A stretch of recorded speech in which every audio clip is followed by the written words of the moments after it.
So hey guys, for today's video ay ituturo ko naman sa inyo kung paano nga ba i-change or baguhin yung password ng Facebook account natin.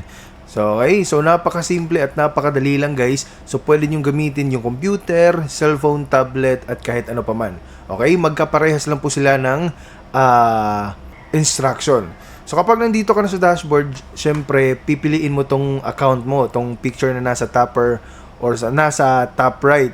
So, click mo yan, tapos punta ka lang sa settings and privacy. So, sa cellphone guys, meron ding ganyan. So, pindutin mo lang yung settings. Mapupunta ka ngayon dito. So, dito sa bandang kaliwa, meron ka makikitang Meta Account Center. So, dito may personal details, tsaka password and security. So, ito po yung pipiliin natin. So, pipindutin lang po natin yan at mare-redirect tayo dito.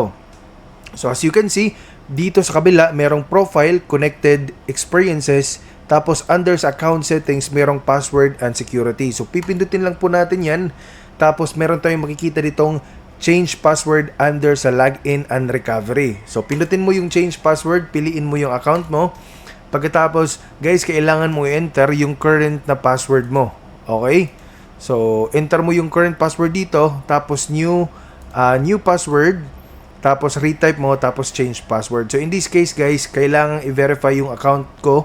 Kaya nagpapadala si Meta ngayon ng OTP code to verify na ako yung may-ari nito before na makapag-request ako ng change password. So this new feature is applicable ata sa lahat ng Facebook user ito, no? So magandang feature din to para ma-secure yung account natin, 'di ba? Para if ever kung meron mang makapag-login sa account natin, kung may nakakaalam ng username at password, hindi nila agad mababago yung password kasi nga humihingi pa si Meta ng OTP sa ating email address.